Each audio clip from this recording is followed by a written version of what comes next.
सही नहीं थे। ये हट्टे कट्टे मोटे जितने दिखाई दिए भरत जी महाराज। चलो आपको ले चलते हैं शंकराचार्य मठ, कैसा दिखता है। चलिए गाइस।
अभी मैं ज्योतिर्मठ में हूँ, आप देख सकते हैं।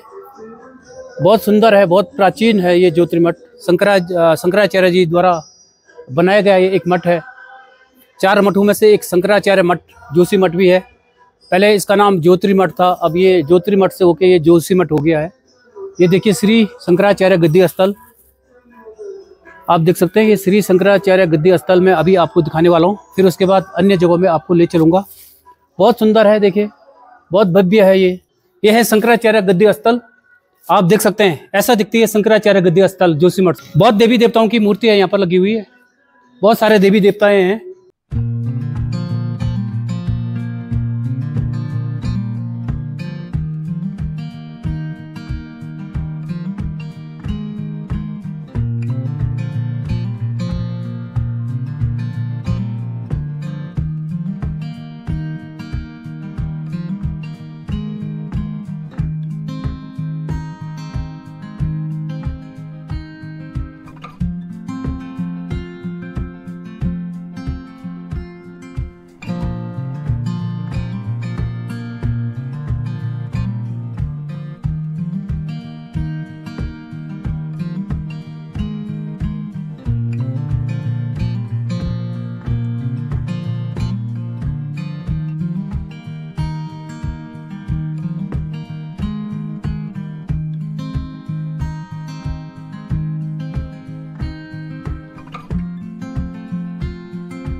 चलते हैं गाइस टोटकाचार्य गुफा में, जहाँ पर प्राचीन गुफा है, आपको ले चलते हैं।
अभी मैं आपको टोटकाचार्य गुफा से दिखा रहा हूँ।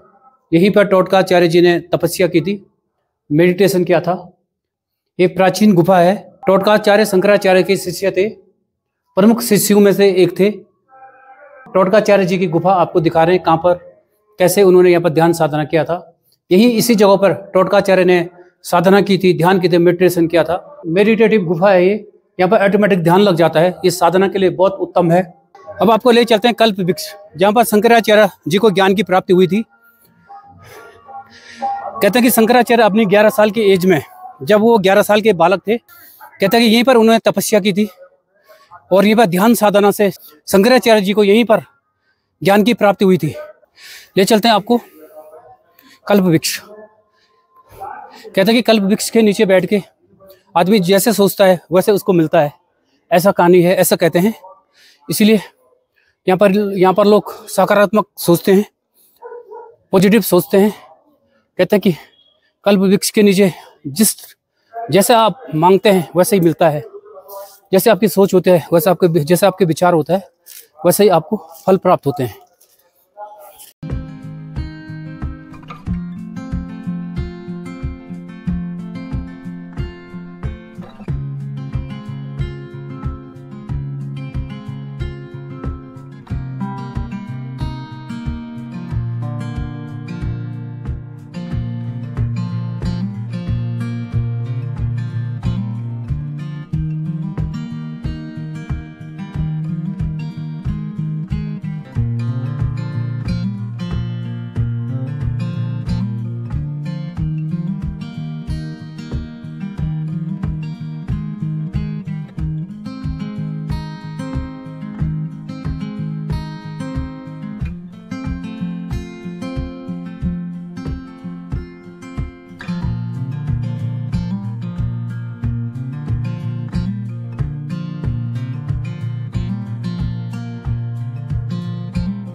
फाइनली मैं कल्प वृक्ष में हूँ। यह है ज्योतिर्मठ का कल्प वृक्ष। कहते हैं कि इसी कल्प वृक्ष के नीचे शंकराचार्य जी ने तपस्या की थी। वो 11 साल की एज में यहाँ पर आए थे और ये जोशीमठ आए और 11 साल की एज में उन्होंने यहाँ पर तप किया था और कहते हैं कि उनको यहाँ पर ज्ञान की प्राप्ति हुई थी। वास्तव में ये एक शहतूत का वृक्ष है जिसको आज कल्प वृक्ष के नाम से जाना जाता है। सिद्धि शंकराचार्य जी को यहीं पर प्राप्त हुई है, ज्ञान प्राप्त यहीं पर हुआ शंकराचार्य जी को, इसीलिए इसको कल्प वृक्ष का नाम दिया है। जो भी कल्पना करते हैं वो आपको मिल जाता है। यह है कल्प वृक्ष।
लक्षण सही नहीं थे।